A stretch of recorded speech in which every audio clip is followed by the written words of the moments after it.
কথায় কথায় অন্যকে খুশি করতে গিয়ে নিজেকে হারাচ্ছেন না তো? অন্যের চোখে আকর্ষণীয় হওয়ার চেষ্টা করতে গিয়ে নিজের স্বকীয়তা হারিয়ে ফেলা বর্তমানে একটি বড় সমস্যা। এই প্রবণতা থেকে বেরিয়ে এসে নিজেকে সঠিকভাবে উপস্থাপন করার জন্য আজ থেকেই কিছু বিষয়ে পরিবর্তন আনা খুব জরুরি। নাম্বার 1 হলো নিজের মূল্যবোধকে আগে রাখুন। সবাইকে খুশি করতে গিয়ে নিজের বিশ্বাস, পছন্দ বা নীতিকে বদলাবেন না কখনো। এতে আপনি ধীরে ধীরে নিজের আসল সত্তা হারিয়ে ফেলবেন। মনে রাখবেন, সবাই আপনাকে পছন্দ করবে এটা একদমই অসম্ভব, কিন্তু নিজের কাছে সৎ থাকা সবসময় সম্ভব। নাম্বার 2 হলো বাহ্যিক ঝলক নয়, ভেতরের মানুষটাই আসল।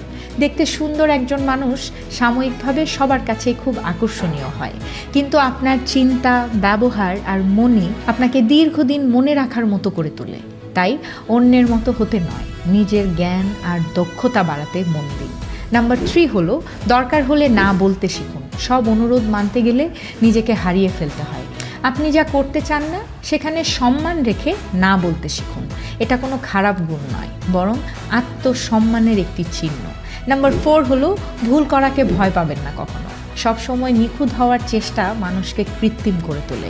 ছোট ছোট ভুল, সীমাবদ্ধতা, এই জিনিসগুলোই আপনাকে মানুষ হিসেবে বাস্তব ও কাছের করে তোলে। অসম্পূর্ণতাই অনেক সময় সবচেয়ে সুন্দর। নাম্বার 5 হলো সোশ্যাল মিডিয়ার সাথে নিজেকে তুলনা করা বন্ধ করুন।